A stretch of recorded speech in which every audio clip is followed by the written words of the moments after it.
Welcome back to the Big R Solutions sports program. This morning, we want to look what happened over the weekend. You know very well that we had a very big one in our country, the Derby. And then in England, there was a big one, Arsenal and Man United. So we also discussed that one.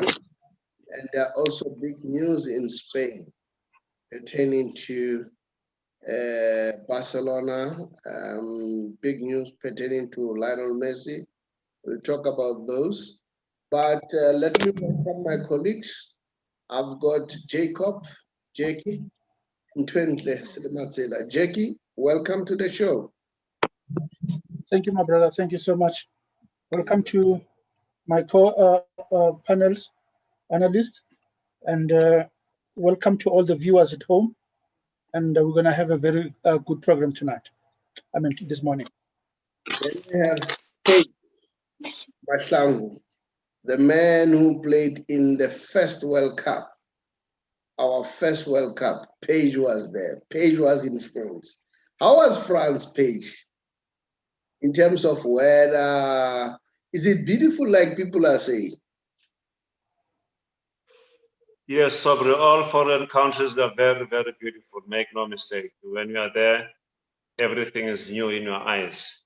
Then when you come to your country, you can just make a comparison of what is better compared to our own country. But they are all beautiful. The weather is so superb. You wish you can stay there for longer, but anyway, you can't because you don't belong there. You belong here in Mozambique. I thought it's cold there. No, to me, it's the same weather like in South Africa. It changes per season. Is it? Yeah. In France? Yes. Okay. All right. Welcome, Paige. Welcome to the show. You gave us beautiful analysis some other time. We really enjoyed. If we can greet our viewers, I see that Paige has done the disappearing act. In the meantime, let's welcome Tshepang. Tshepang, how are you doing? Good morning, Mr. Shabalala and my fellow colleagues and the viewers out there. Are you a little bit disappointed? No, I actually have a lot on my chest, but I will talk about it as the show progresses. Yes. Okay, as long as you are not disappointed. Jagache. No. Yes, my brother. The results. Tshepang, will you give us the English results? But not now, when we start talking international. But now, okay. Let's allow Jackie. Jackie, give us the results. Thank you very much, gentlemen. I will start on the 30th of January. We had some few features. It was Orlando Pirates playing against Kaizer Chiefs, and the game ended 2-1 to Orlando Pirates. Amakosi lost that game. Then we've got Golden Arrows that played against Maritzburg United, and the score ended up Golden Arrows 2, Maritzburg 1. Then Black Leopards played against TS Galaxy in Toronto, and Black Leopards lost that game by 3-0. I can see that Owen Dagama, he came up with his magic. Then we got Super Sport that played against Swallows. That was a big one. And the score ended up at 1-1. And then we've got Bloemfontein Celtic that played against Chakuma Chamazibandela. And the game ended up at 1-0. Celtic won that game 1-0. And then we've got another fixture that was yesterday on the 31st. Baroka FC played against Cape Town FC. And the score ended up at 1-1 all draw. And then we had another big one as well. Mamelodi Sundowns beating Chippa United 2-0. In a nutshell, those are the results that we've got for this past weekend. And let me just go back to Mr. Shabalala. Okay. Now let's talk about the big one, Kaizer Chiefs and Orlando Pirates. You know what excited me is the fact that at least we had a winner this time. Gone are the days whereby we see draws, 1-1, 0-0. They rarely play 2-2. All right. but at least this time there was a winner, because football becomes exciting if there is a winner. So guys, let us discuss. Let me start with Pager because he has not yet greeted the viewers, and then just give us your analysis of the game between Orlando Pirates and Kaizer Chiefs.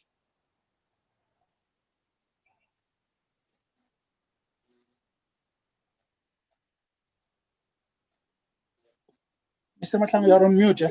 Page, we can't hear you. You're on mute. Okay, there you are. Okay. Yeah, give So us. I'm saying I would like to greet Jacob there and Tshepang and Saubrey and the viewers at home. I'm saying good evening. Good evening. Thank you. Thank you, my brother. Yeah, you know, the derby was so exciting this weekend. It was the first time that as we have alluded there, where there is a winner. The pitch was a little bit wet, which it was good for football, and the weather was humid. You saw them running, and it was a very good game. On tactics, the tactics were good for both games. Then I normally say, and I've never said this before, but I'm saying it to you, and it's not good to give these things to the community as a coach of the future. When the field is wet, is benefit to those short players and also benefit to those tall players. The tall players, they will slide at a distance using their length of the body.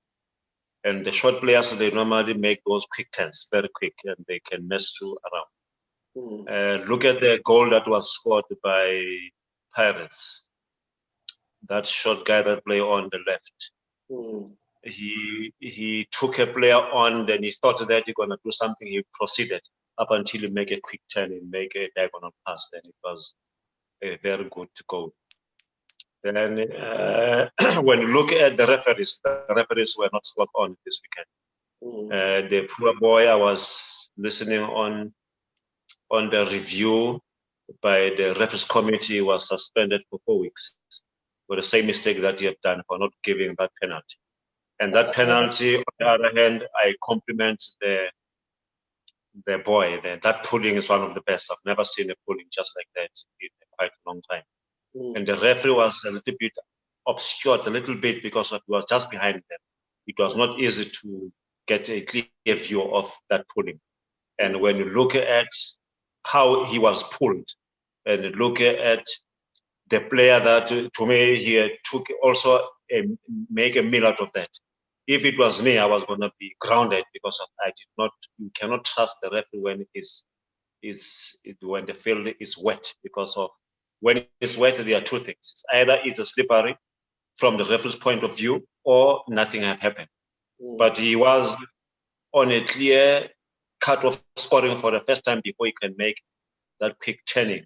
Then he make it too difficult for himself. Then the referee said, play on, which it was technically good, but unfortunately the referee review committee saw it the other way. If you can look at the position where he was not in a clear way of saying this. It was a penalty. Then for me, Chiefs was on their best, make no mistake. It's the first time this year that I saw Chiefs at their best, committing themselves and playing more forward. And then they were tactically good, despite them coming from behind. But you can see that they got purpose. They were going forward. It was a more transformed Chiefs on that day. And we hope that they will build on from that game going forward. Do you guys see the statistics? I've put the statistics up there. Yes. Oh, you can see them? Yes, Yeah, yes, we can. Okay. Yes, Pager, I'm excited that the review committee decided to penalize the referee with 4-game suspension.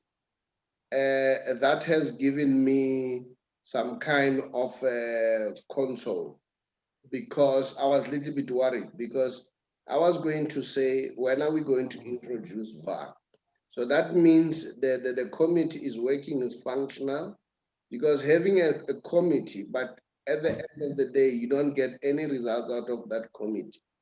People will continue to do the same mistakes. But I must say, guys, the standard of refereeing in our country is so high now. It's very, very high. I don't know whether it's me who just sees that, but a few games that I've watched, the referees are spot on. Probably this could be one of the results that that makes them to perform very well, by knowing very well that if they don't do their bit, they will be punished. All right. So that's what I want to say. I don't know, Jackie, what do you want to say? Yeah, in terms of the review committee, it is such a very good structure. My concern is that they are always reactive, and then they're not consistent enough. They're not doing all the games. On that particular day, when it's Chiefs and Pirates or big teams, that's where they just appear from nowhere. Why are they not doing it on a week in and week out basis? And it must be consistent. We need a permanent kind of a structure that will be able to have those powers to be able to take decisions. I mean, decisions like the one that they just took right now. We know, we've seen so many games whereby referees were poor in terms of their performance, but they were nowhere to be found. What criteria are they using in terms of reviewing these games? How do they decide that today we're going to review Chiefs and Pirates or Black Leopards and Swallows or whatever, any other team? It must be consistent. Then at least, because we don't have VAR at the moment, we will be able to rely to them. If we've got that permanent kind of a structure, it will be very good, really. And then on the second point, I would like to agree with Mr. Mahlangu that I also saw a different Kaizer Chiefs altogether. The body language, it told me something different. Before you go to Kaizer Chiefs, let's talk about this one of the review committee. Don't you think that probably what limits them is the resources? We all know, as much as that SAFA is not financially healthy, all right? Not necessarily financially healthy, but you can't compare SAFA with PSL. PSL, they have a lot in terms of sponsors. SAFA, I don't know, who's sponsoring SAFA now? Remember, I don't know whether the liquor company is still there. I don't know. Who's sponsoring SAFA? Do you have any knowledge? No, the last time I checked, it was Castle. It was Castle Lager. But I hear what you're saying, my brother. Yeah. In terms of resources, we are one of the countries that we cannot complain about resources, especially when it comes to football. I mean, not long ago, we had referees who had sponsorship from these insurance guys. I've just forgotten the name of the company. Out insurance. I mean, yes, that's correct. I mean, why can't we get a sponsorship if maybe we don't have resources? It's the responsibility of the association and SAFA to be able to make sure that they provide. I mean, we keep on saying we're the best league in Africa, but it doesn't look like some of the things. I mean, we've hosted the World Cup, Mr. Chabalala. So such complaints, they're not easy to be absorbed by people out there, because we must represent. We must say, when we say we're one of the best leagues in Africa, we must also be able to prove on the field. I mean, getting that kind of a sponsorship, it's very easy. It's very easy. So it must be consistent, and it must be there. I know we don't have VAR at the moment. At least we can rely on that. But it's easy said than done. We know it as much as I know. You may say it's easy for them to get a sponsor. We don't know whether the business are prepared to come to the party. Yes, PSL is doing well in terms of finances, but I don't think SAFA are at that strong position. I think we need to be fair here. SAFA, you may say it's easy to get OUTsurance or whoever, but Are all the companies willing coming to the party? Outsurance was there for how long? Maybe it was a short-term arrangement. So maybe we need not to shoot the messenger.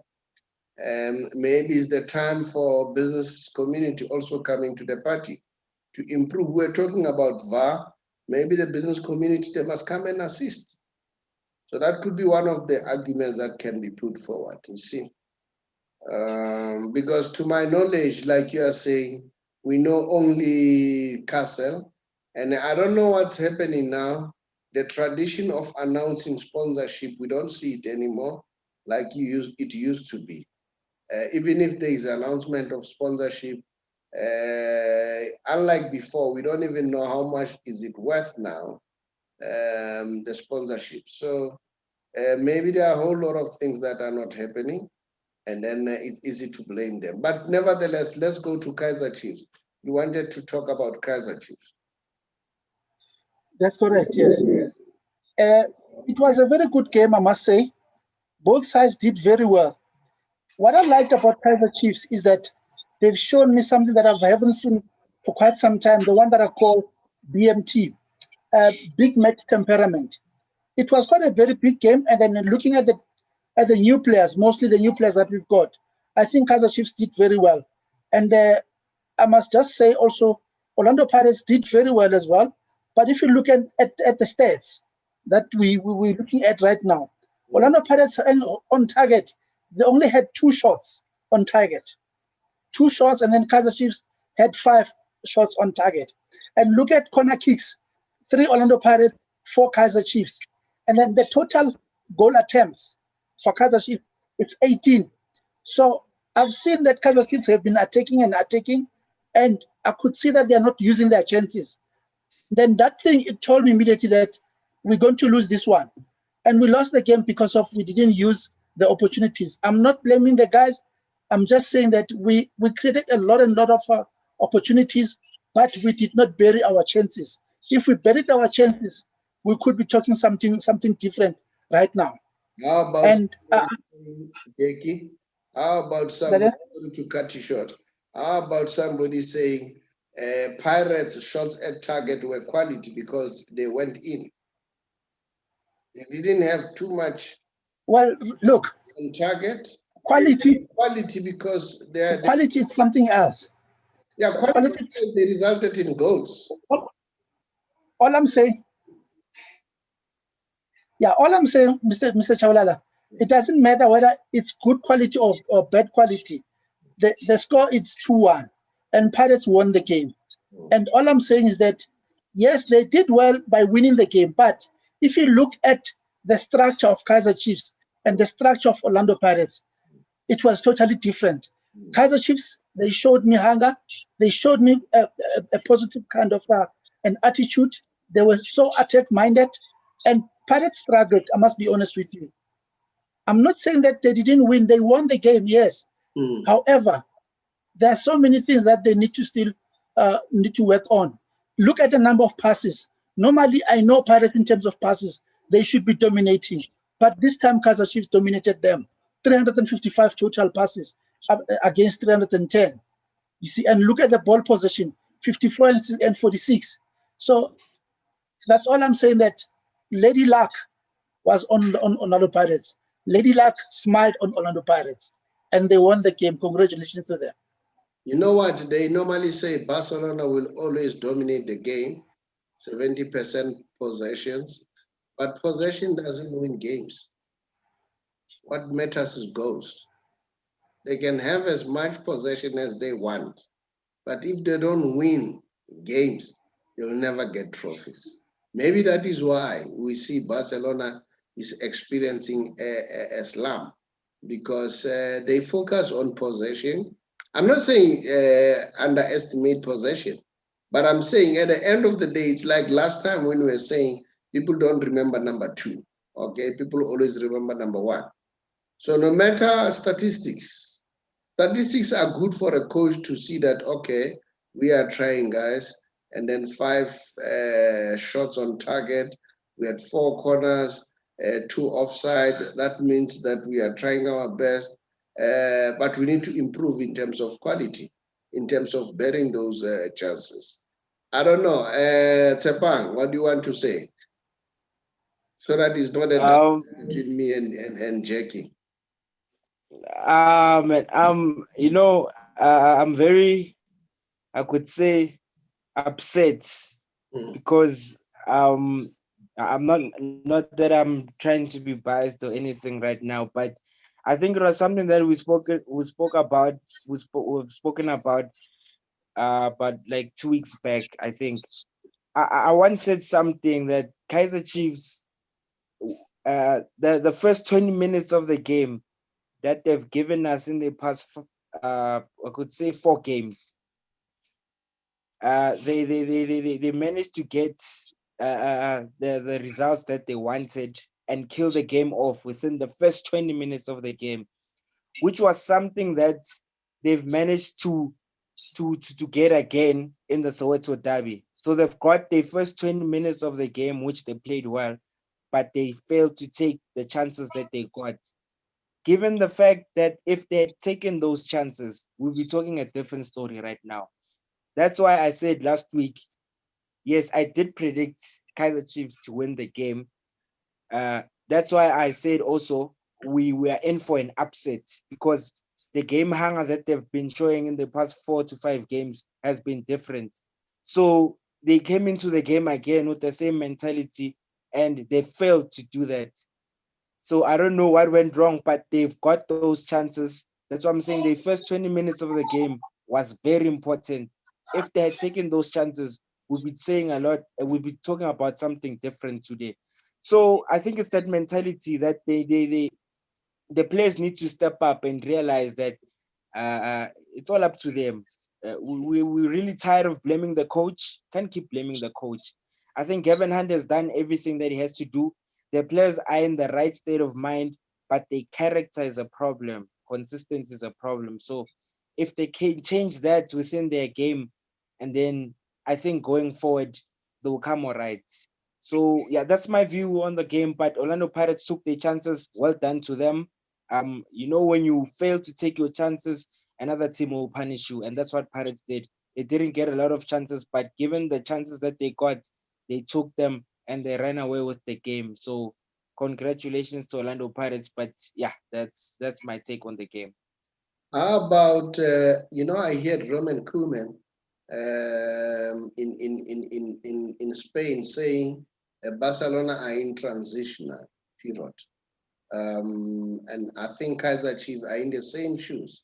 They're in the transitional period. Remember, they're not allowed to buy players. They need to work around with the little that they have. How about saying that? The fact of the matter is we saw a very improved Kaizer Chiefs.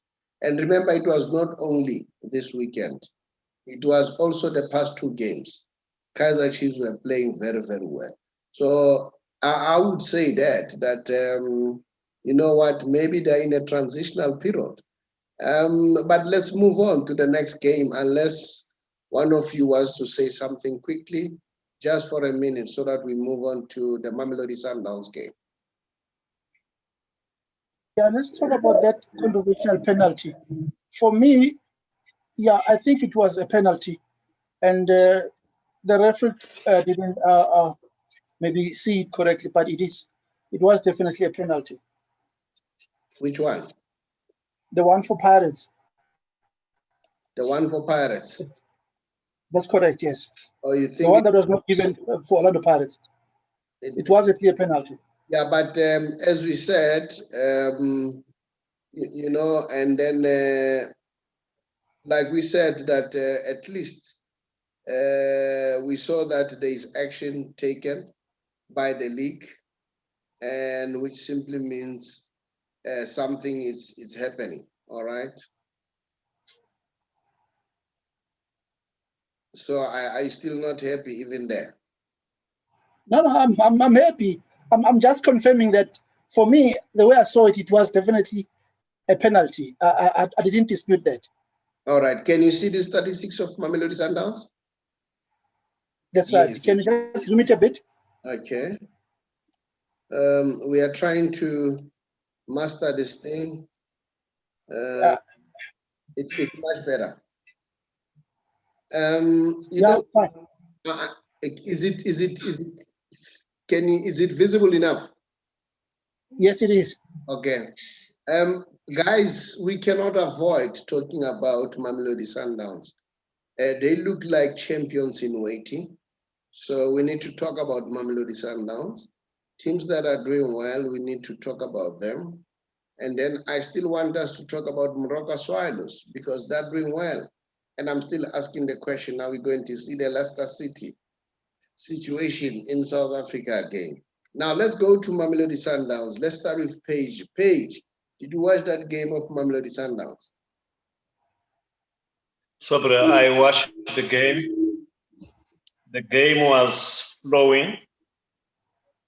They were playing what we expected them to do, positional football, using the width, using the full backs, cutting in the middle.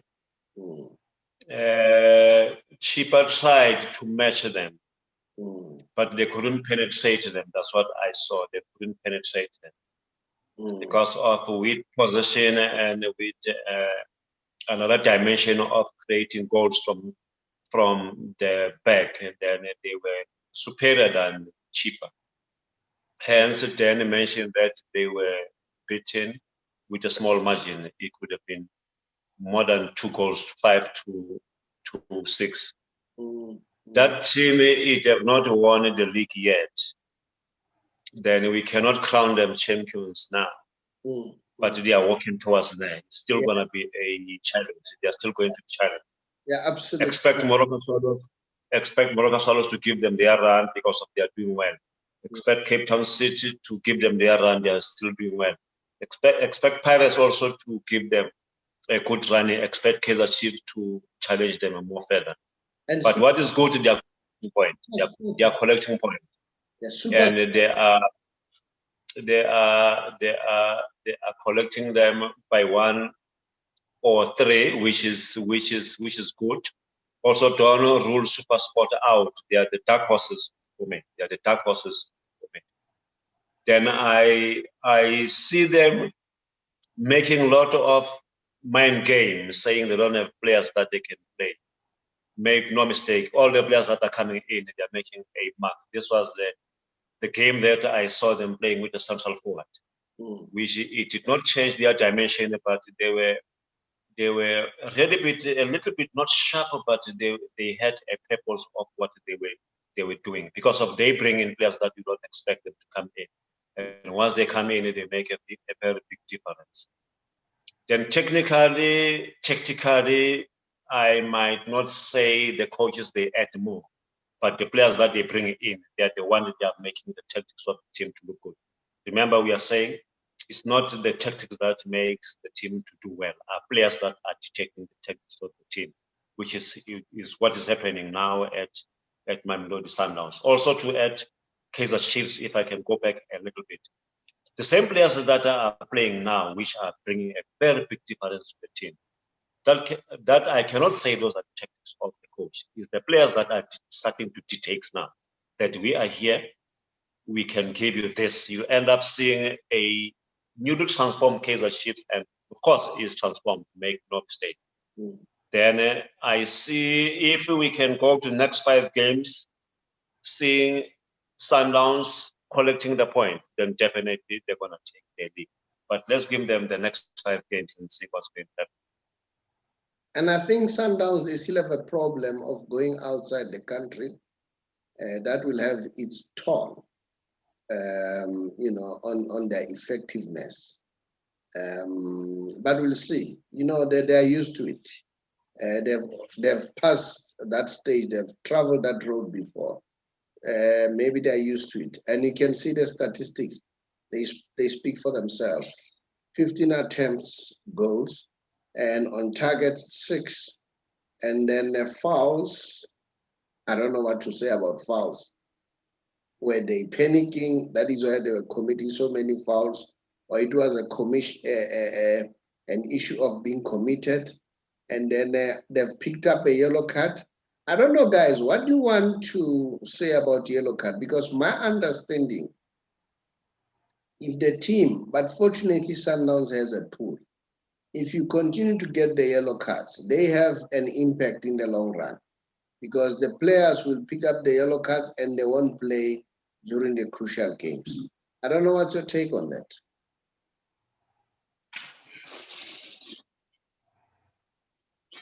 Anyone? Okay.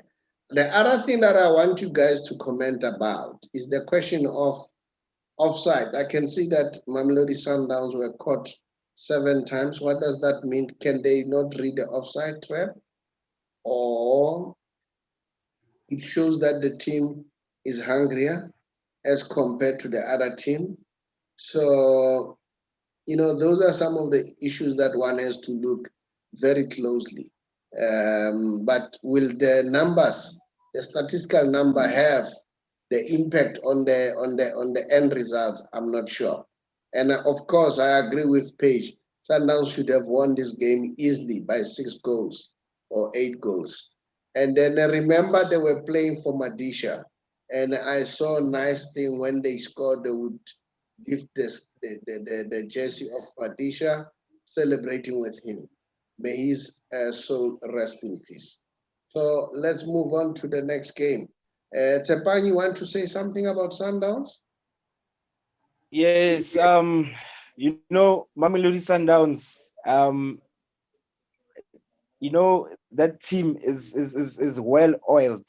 When you talk about a team like Mamelodi Sundowns, even if they go through a bad patch, but they still show character and they still stick to their system and their culture.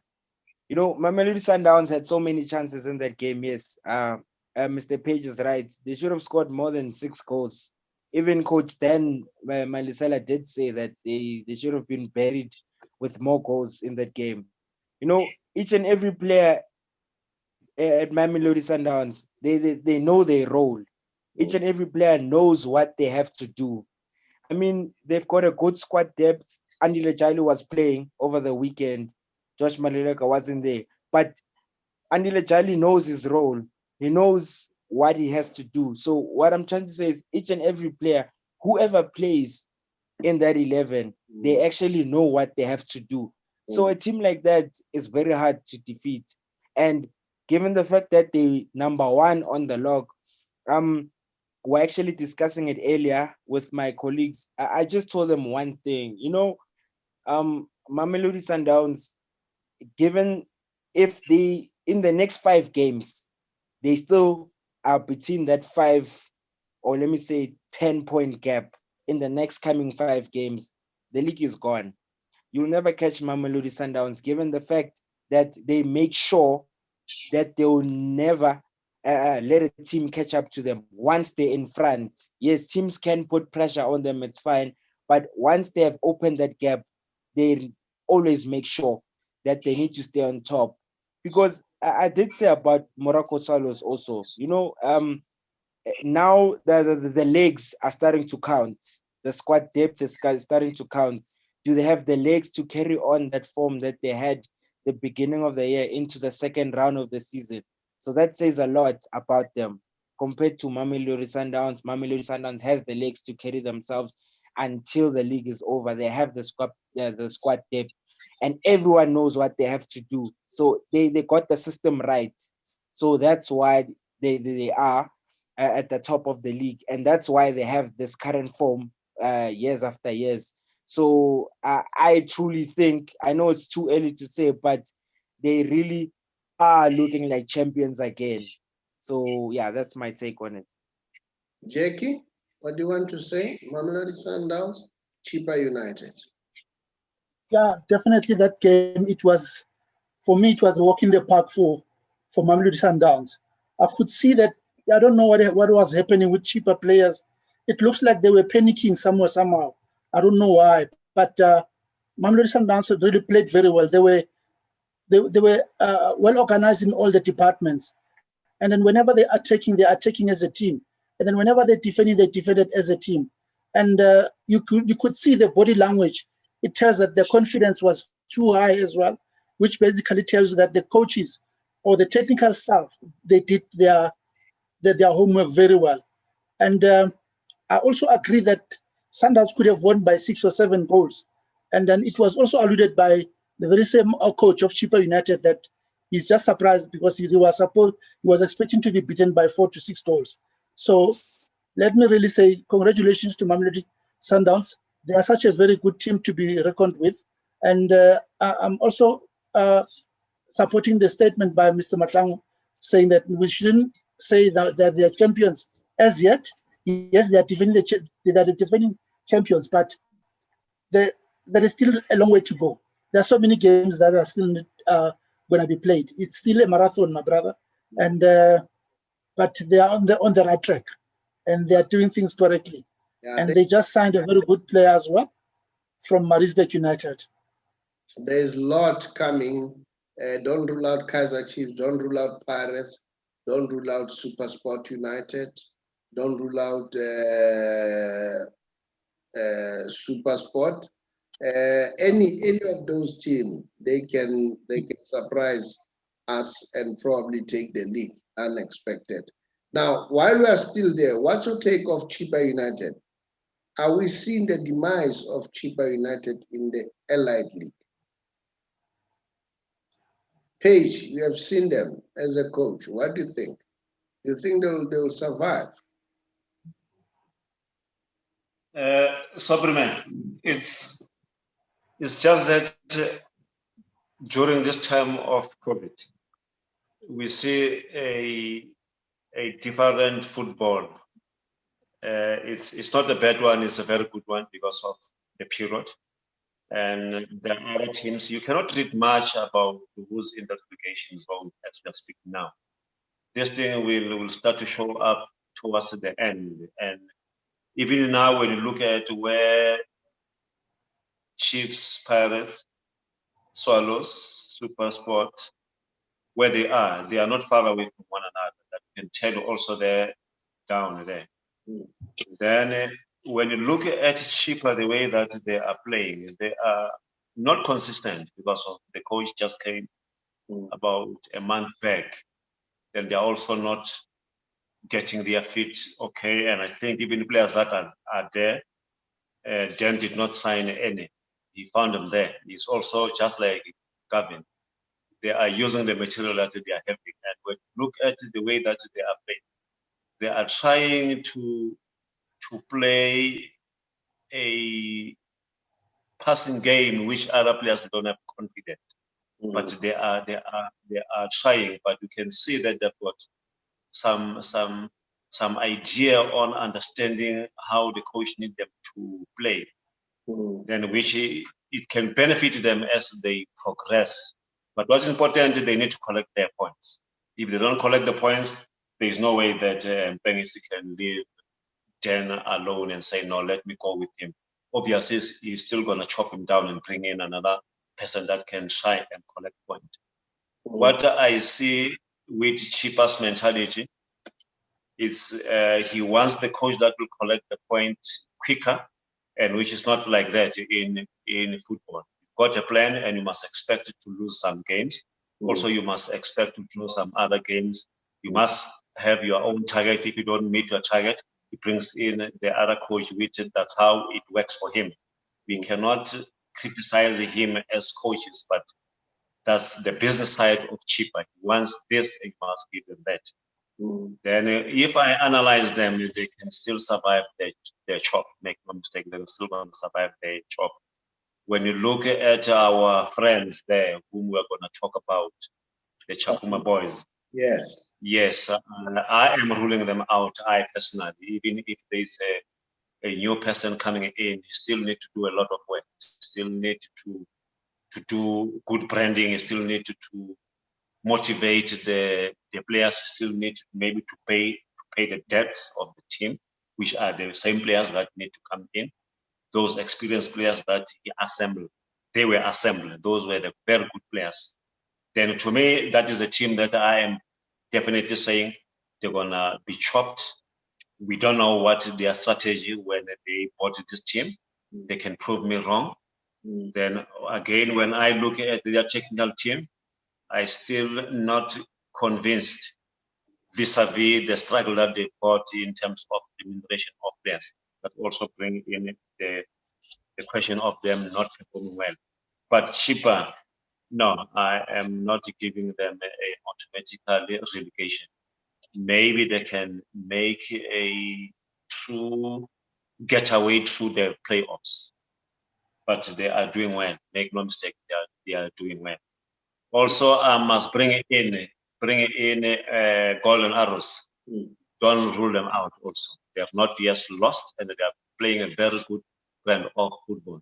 And it's good for our local man there. He's doing very good, and it's good to see the black coaches doing very well in our own league. It's motivating for everybody, saying we are having local people as coaches who are doing very well, which is saying has up to maybe suffer from the coaching department. They have contributed in all those coaches because of they are the custodian of football, and they are also giving them coaching clinics, coaching pages.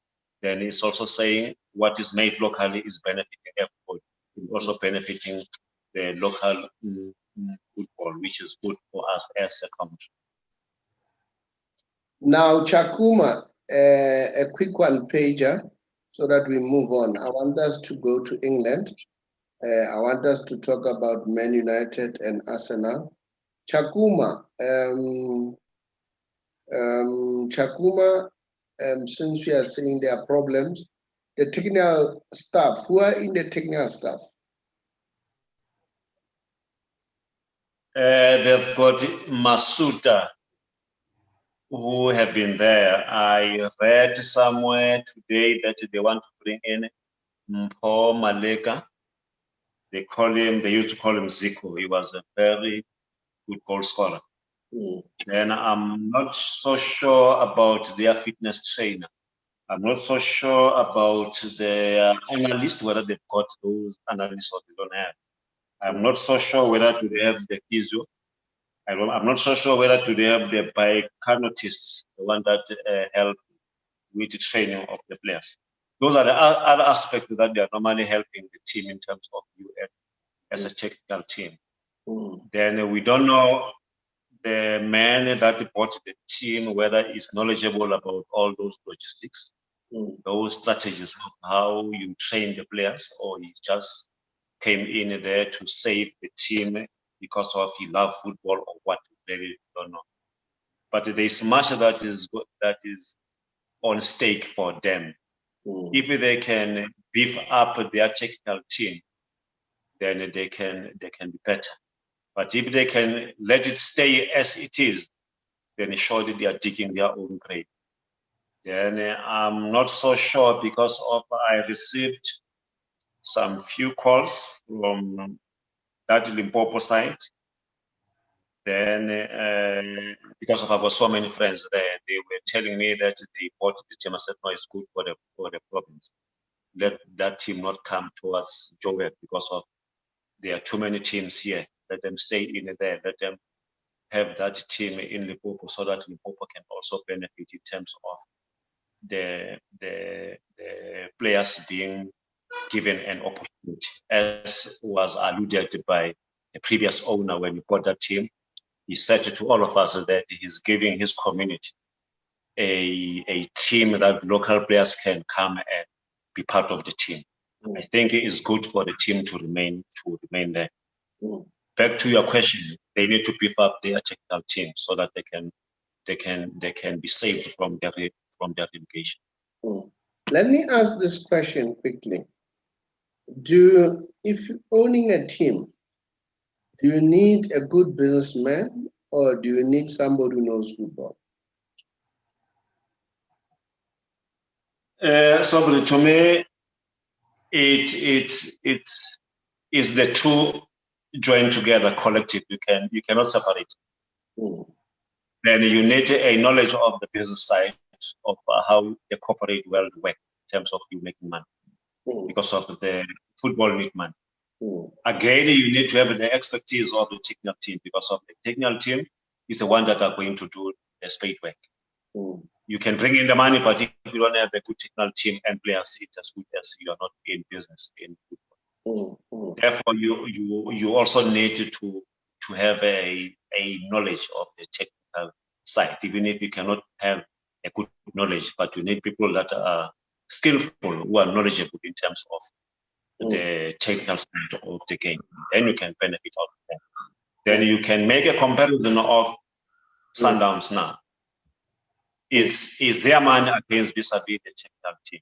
Then you can see that they are buying the right players. They've got the good technical team. They've got all the resources in terms of the technical side of the game. Hence, they are dominating. That's what we expect from leaderships.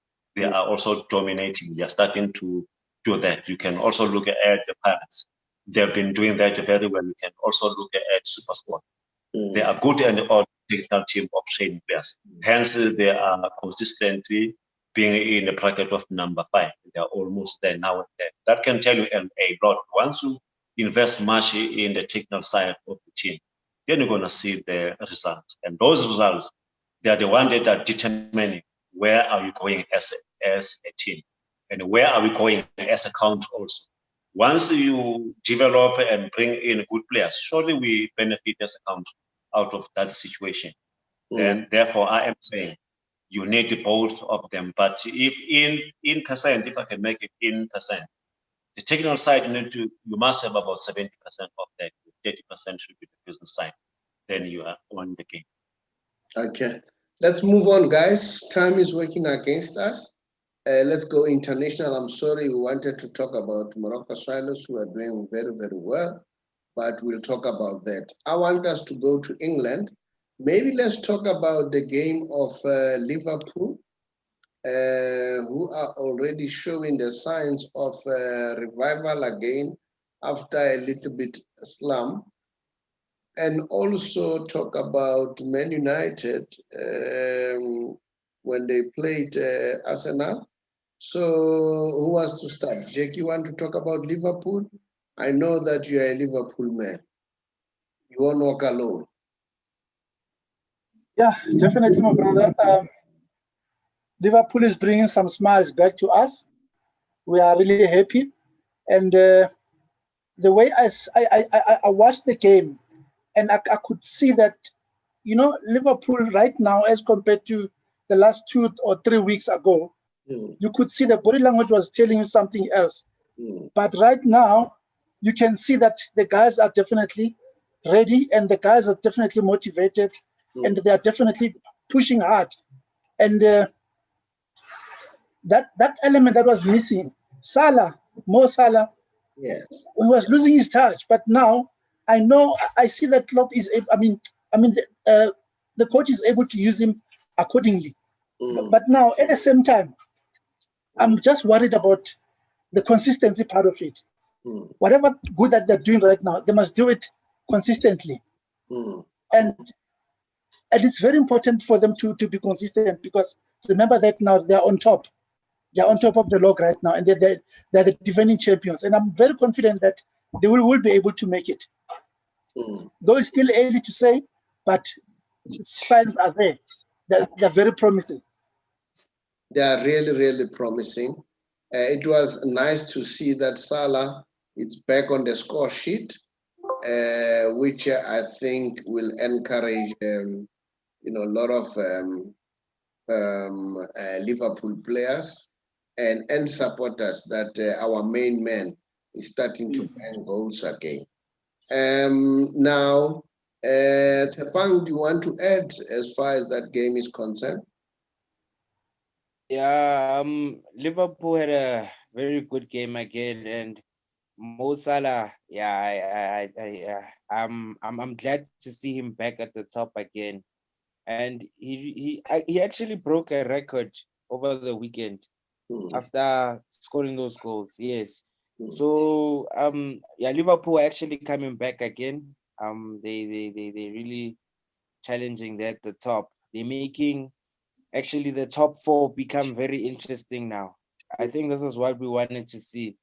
So it's just a battle of who's at the top. So week in, week out, things change. The things are changing now, and teams are changing. So yeah, it's really making things interesting in the English Premier League. But yeah, Liverpool actually, I think they're on the right track again. Their mindset is back again, and yeah, I think the team is doing good, is in good shape, and yeah, it's really going to be interesting going forward. Mapepa, what's your take? Yes, Saubrey, man, EPL is very interesting. You cannot write any team off. Are you still there, Saubrey? No, I'm yeah, I'm listening. Yeah, I'm saying if you look at the way Liverpool is playing, they are doing very well. I think they rotate their players very well. Hence, you see also Salah coming in and he's contributing as we used to see him. Then it's not going to be easy, as Tshepang have said. It's quite good to see all those four teams, Man United, Man City, Liverpool, coming in and occupy those position one. That can tell you that something is really happening in a very positive way. And Klopp have mentioned that it's not going to be easy. Don't write them off. He said so last week. Then it's good to see his team, and he's also confident. He's motivating his players to work very hard, and you can see the result that they are doing very well. And then how about the game between Man United and Arsenal? What's your take about that game? I saw that this time Arteta decided not to play Saka. I don't know what happened. Was Saka injured? What happened? Or he was just bringing other players? Did you guys? I think Saubrey is a question of rotating their players. Remember, these players, they are not fully fit. Yeah. And they understand that because of they have this high knowledge of determining the fitness of players. They are given it the way of saying they rotate players. Hence, you cannot see these players sulking like before because of they know themselves that fitness also play a role in terms of them coming into the team. Hence, it is good once you understand your own body as a player that if I'm not fully fit, there is no way that I can play week in and week out, and they need that time to rest and come in and play in the next game. I think they rotate them very well. Hence, you cannot see them playing week in, week out, which is benefiting and beneficial for everyone. You were a player before, Paige. The coach, they would come to you and say, Paige, are you ready to play today? And will you always say, no, today I'm not ready to play? Because I've seen it's like the opposite is the truth. The players want to play every day. Am I right? So you know better. Yes, if you're honest to yourself and to your own body, you will just tell that I need a rest because of there is a guarantee that you will play in the next game. Then you become open and say, I am not ready, but my body is not responding very well. And there is no problem about that. And I think honest players, they normally do that. But those that they wanted to be on a team sheet almost week in, week out, once you've gone out, then you are out for good. Would you imagine in case the Chiefs having those type of players, of good players, and say, you know that if I'm honest, I say, coach, I'm tired, cannot feel me. Then you know that you are not, it's not a one-man team. You know that once you are not playing, you give somebody a chance. That chance also make that player to contribute positively into getting the point. Then it becomes rotational that is done by players, by being honest to yourself. But what does reality say? I'm sure they want to play all the time in real life. The foreign players, I don't think so. But the local players, yes, they want to play almost week in, week out. But the foreign players, they don't do that because of they know exactly how to rotate themselves and how to save their own body for tomorrow. I'm not sure of the local players because of they are not honest. Let me say straightforward. They are not honest to any coach. They are not honest. I have seen that before, whereby you see a player being injured, we ask him, I can see that you are struggling. The player will say, no, I am good, but you see the opposite when you come in. Then they let the team down. And it's not being honest to your teammates and the coach, it's also to yourself. Yes, but in Europe it's different because of it. This thing is puzzling in this way. In Europe, you are given a salary, then you are given an appearance fee, and you are paid according to the number of games that you played when you appear on TV. You are given more money. You are making more money out of that. But they don't want it to be there because of they know that it's all about saving themselves. Then imagine those players which they risk the appearance fee of appearing on TV against a player who's not even given an appearance fee for playing. Then you ask yourself, are they normally given this test of saying, whether you play or you don't play, you're still going to get your own money as it is. The only difference, it might be the bonus, which in some other teams, you are given a bonus even if you're on the bench, which is really good and motivating. Okay. Well, let's move on so that we close. Let's go to Spain. Big news are coming there. We heard that there was a leak of Lionel Messi's contract. That leak to a newspaper called El Mundo newspaper in Spain, which gave all the details that Lionel Messi is getting 555 million pounds in his contract. He's the highest paid athlete in all sports. When I look at number one up, he's number one up to number 10. There is no soccer player in that top 10. Lionel Messi is there. And now allegations are flying all over. There is an allegation that Bartomeu wants to get at destabilizing Barcelona. He's the one who leaked that contract. But today he came out, he said, I never leaked that contract. And then, but the good thing that happened, we saw the Barcelona as a team coming out gun blazing that, you know what, we are going to take legal action. We are going to sue El Mundo and sue them for this because this is a breach, because this is a confidential document. And the Messi too says, I'm gonna take them to the cleaners. He's taking a legal route. So Bartomeu is starting to defend himself. We are not sure whether it's him or not. But remembering what happened, you know, there was at some stage whereby there was this allegation that Bartomeu is working with a company that talks bad about certain players, Lionel Messi, PK, and some of the candidates were gunning for his position. And then he refuted until it was proven that it's a fact he hired those people. Finally agreed that he hired those people. And I saw Font coming out saying, after this, after investigation and everything, having taken legal route, they are gunning to make sure that Bartomeu is going to be arrested.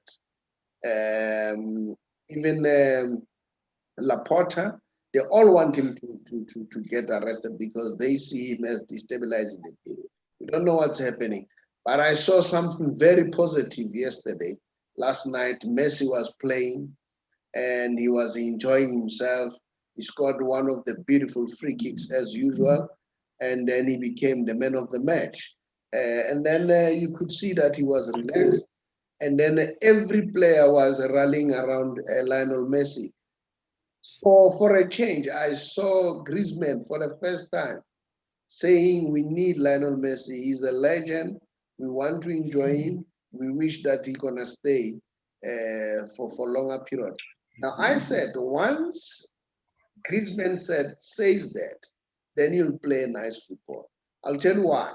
If you remember quite well, Suarez, when he went to Barcelona, he said, I knew exactly what is happening here. I knew that Messi is the best player. I'll never take that position I'm there to supplement him. Once you admit that, then you'll play your football. The same with Neymar. Neymar said, I'm going there, I'm a big star, but Messi will always be number one. Once you acknowledge that, then you have, you have cut all unnecessary pressure. With Griezmann, initially, he wanted to say he wants to be number one and all those things. So I think his attitude has changed, and you can see even in his play that he has changed completely.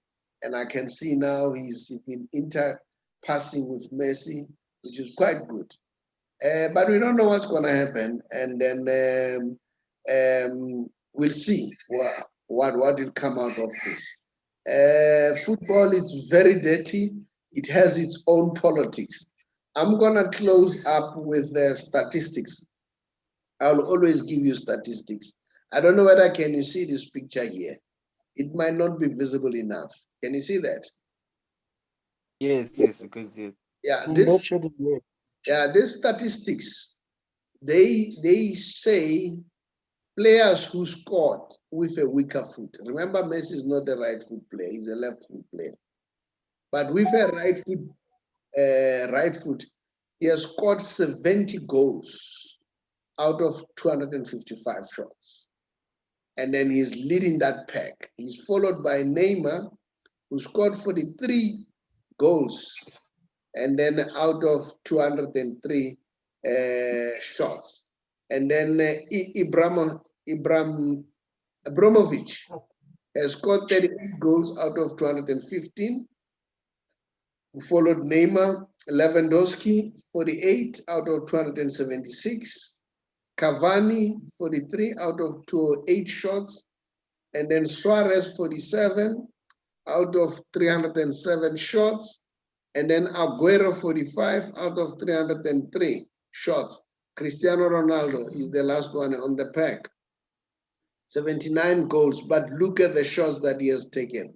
639 shots. So Messi keeps on proving that he's the best. He's the best. Get me clear. I'm not saying Ronaldo is not the best player. He is. But I'm seeing slowly but sure, even some of the English players are starting to admit. I see Garregal last week was saying, you know what, Ronaldo is a good player and he's out of this world, but Messi is something else. So when you talk Messi, you're talking a different class altogether. So those are the statistics. Listeners and viewers out there, if you want to be part of our show and then participate as a support of one of the team, just subscribe and raise your hand, send us a message to say you want to be part of the show. Guys, I really appreciate it. It was a very nice show, although it was a little bit long today because there were a whole lot of things that we wanted to discuss. We'll try to discuss about all these other teams. Of course, we'll always prioritize the team that are doing well. Of course, we'll also touch on those teams that are lower. Remember, guys, I said we still have to look at Black Leopards, who are right at the bottom there. I think they're number 2 at the bottom of the log. We still have to look at those teams and try to find out what could be the problem. All right? Thank you very much. I don't know whether, guys, you want to say something. No, thank you very much. Thanks for the good show. Those stats there, they are very interesting. Yeah. I was not even quite aware that Messi can score with a weaker leg, which is good. Thanks for those stats. Thank you very much. Guys, much appreciated. You are really contributing a positive contribution. You know, like you were saying, Paige, you know, we didn't know that technical part of the game is very important. The business part is important, but the technical part is also important. I wonder whether these guys, when they buy teams, they have this thing in mind. You know, in business, we talk about advisors. We have advisors. And remember, advisors should be people who are knowledgeable in that field. All right? You should not be advised by people who are not knowledgeable in the field. In other words, you need to have mentors, coaches, and advisors so that you do the right thing. That's how you run a business. That's why they say a businessman makes it a point that he runs his business smart.